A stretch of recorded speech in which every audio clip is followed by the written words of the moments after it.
En Chile cambiamos la situación, dejamos a Venezuela por un momento y nos vamos directamente a Chile para hablar de noticias también poco afables. Tiene que ver con la sustracción de un bebé de 5 días del hospital Temaco. En esta circunstancia, en medio de esta noticia tan atroz, nuestra compañera Lucía López tuvo la oportunidad de conversar con Lina Córdoba, ya es presidenta del Colegio de Matronas y Matrones de Chile. Vamos a conversar sobre lo que decía en esta situación poco afable en Chile. Adelante.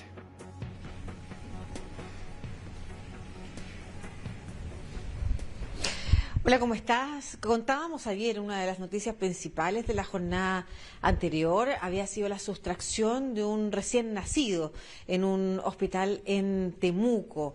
La situación había generado, por supuesto, conmoción dentro del hospital, en la comunidad. Afortunadamente, esa noticia terminó de buena forma. El recién nacido fue encontrado en buen estado de salud, pero el caso que rodea sobre todo a la persona que sustrajo, esta mujer de 45 años, es llamativo. Estamos hablando de una mujer que habría perdido un embarazo casi de término. Eso es lo que al menos señaló su hijo, quien fue la persona que precisamente llamó a Carabineros. Se encargó de hablar con su madre, reconoció a su madre en las cámaras que se difundieron a través de los noticieros, las imágenes que se difundieron. Fue a hablar con ella, le explicó la situación, lo mal que había actuado y llamó a Carabineros para entregar de vuelta ese bebé. Y él dijo, lo que no entiende la gente es lo que está pasando a mi madre, que no está bien, ella también acaba de tener una pérdida. Queremos hablar precisamente de lo que sucede cuando a alguien, a una mujer, le pasa algo así, porque sigue en la justicia tramitándose una investigación para ver cuáles fueron las condiciones en las que se encontraba esta mujer. Se amplió el plazo de detención precisamente para recabar esos antecedentes. Y por eso estamos aquí con la presidenta del Colegio de Matronas y Matrones de Chile, Lina Córdoba, para hablar, muchas gracias primero, Lina, por darnos tiempo, precisamente de lo que puede pasar por una mujer que ha tenido un embarazo avanzado y que lo pierde. A veces no tiene que ver con un embarazo avanzado necesariamente, pero quiero hablar de dos cosas distintas. Una que tiene que ver con las expectativas y otra que tiene que ver específicamente con los temas de la salud, sobre todo cuando se habla de un embarazo de 36 a 38 semanas. Sí, mira, bueno, independiente de las semanas gestacionales, tener una pérdida gestacional es un duelo para toda mujer, porque obviamente se hacen expectativas. Esas expectativas son independientes de las semanas gestacionales. A veces son muy pequeñitos, pero las expectativas ya se hicieron, ya se crearon, incluso antes de estar embarazada. Entonces, obviamente, el duelo es fuerte para toda mujer, porque tiene una expectativa de terminar ese embarazo y convertirse en madre o tener otro hijo. Y, bueno, no depende mucho de las semanas, pero siempre hay un duelo, siempre es un tema fuerte para toda mujer y hay que acompañarla en su salud física, emocional sobre todo. Y ahora hablando específicamente de las condiciones hormonales, por ejemplo, del desarrollo, por ejemplo, de situaciones vinculadas a la lactancia en el cuerpo de una mujer ya con un embarazo avanzado, ¿qué se puede contar de eso? Bueno, efectivamente hay cambios hormonales y hay cambios fisiológicos en embarazos más avanzados y que pueden impactar un poco más en la salud mental. Pero como te digo, es independiente de si es un embarazo muy pequeñito o si es un embarazo ya de término, lo que impacta en la salud de la mujer.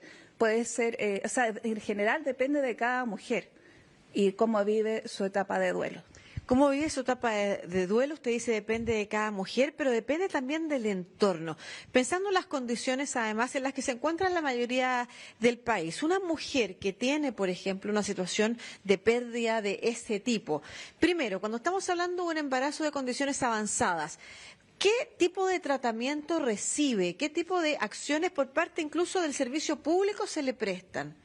Nosotros hoy día acá en Chile tenemos una ley que se promulgó el 2021, es la ley Dominga, y que efectivamente ha venido a tomar estos temas y a dar un tratamiento distinto a lo que hacíamos antes en las maternidades, en los servicios de obstetricia y ginecología. Sin embargo, el gran detalle de esa ley, que como muchas leyes en este país, se promulga sin plata. O sea, nosotros no tenemos más recursos. Entonces, ha dependido de cada maternidad, de cada servicio, cómo se ha implementado. Y aquí las matronas, obviamente, donde se ha implementado es gracias a las matronas. Hoy día, por ejemplo, tampoco tenemos un acompañamiento psicosocial específico para estas pacientes, sino que de otros programas se acompaña, por ejemplo, de la ley IVE, de interrupción voluntaria del embarazo, donde sí llegó con dinero, donde sí hay una dupla psicosocial, llámese asistente social y psicóloga. Ellas acompañan a algunas de estas mujeres que tienen pérdida reproductiva. Ok, pero no en este caso en particular, quizás. Pero explícanos en qué consiste la ley Dominga. La ley Dominga significa acompañamiento, entender de que hay una pérdida reproductiva, tener espacios diferenciados de mujeres porque en el servicio de obstetricia y ginecología hay parto, hay mujeres con sus bebés recién nacidos, y la idea es tener espacios diferenciados donde puedan estar acompañadas 24/7 con sus parejas o con su acompañante significativo. Y el catastro, perdón, que ustedes han hecho, es que ese acompañamiento se produce realmente en las mujeres que sufren una pérdida, sea un embarazo temprano o un embarazo ya avanzado. ¿Reciben efectivamente el apoyo? Como te decía, depende de cada hospital. Porque en hospitales donde porque la ley dice en la medida de lo posible.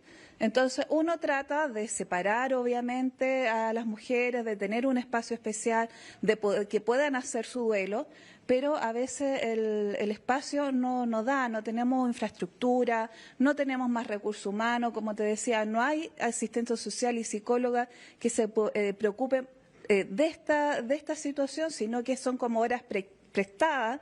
Entonces, obviamente, eso no es la mejor calidad de atención y, obviamente, aquí un llamado al Ministerio de Salud que se necesita ver las pérdidas reproductivas y se necesita impulsar esta ley que se hizo ley Dominga, pero también ponerle recursos financieros, no solamente la pura letra. Sí, específicamente sobre este caso, quiero cerrar, digamos, esta nota apuntando a 3 aspectos. Primero, es posible, porque por algo se ha ampliado la investigación también para buscar datos respecto de las condiciones de salud en las que se encontraba la mujer que sustrae a este recién nacido. ¿Es posible que una mujer, o es habitual que una mujer que ha sufrido una pérdida de este tipo tenga un problema de salud mental? Es posible. Como te decía, cada mujer lo vive de distinta manera y por eso es importante el acompañamiento. Y no solamente dentro del hospital, sino una vez que sale también. Y ahí también la conexión con APS, en la atención primaria, también faltan recursos de asistente social y psicóloga para seguir haciendo el acompañamiento hasta que se pueda dar de alta. Perfecto. Lo segundo, es importante observar este caso desde el punto de vista judicial, porque igual estamos hablando de una mujer que sustrae un bebé, ¿no es cierto?, una guagua, un recién nacido, y eso es un delito muy grave. Es importante aplicar una perspectiva distinta, una perspectiva de género, han dicho en algunos casos, para entender lo que pasa detrás de esta mujer. O sea, claro, nosotros como Colegio de Matrona hemos insistido en que en toda política pública y también en todos los casos se aplique la perspectiva de género. Aquí no es lo mismo el caso de esta mujer en especial que cualquier otra persona. Y finalmente, las condiciones de seguridad. Ustedes como Colegio de Matronas y Matronas difundieron un comunicado también preocupándose de las condiciones de seguridad de las maternidades. ¿Qué está pasando ahí? Bueno, en general en los hospitales es un tema la seguridad hoy día. El Estado tiene que invertir en seguridad. O sea, aquí en la región metropolitana y en todas las regiones siempre se están produciendo eventos de falta de seguridad para los funcionarios, para los pacientes, y hoy día repercute en un recién nacido que fue sustraído de una maternidad. Y concretamente, ¿qué mecanismos de seguridad se requieren fortalecer para, por ejemplo, que casos como este, que tampoco son tan habituales, hay que decirlo al menos, casos como este, como la sustracción de bebé, no se vuelvan a producir? Bueno, hay que invertir en guardia, hay que invertir en infraestructura, hay que poner un poco de dineros también en el tema de seguridad para los funcionarios, para los pacientes y para los familiares que van a ver a los pacientes. De todas maneras, no es habitual, ¿no es cierto? Ustedes tienen esa información.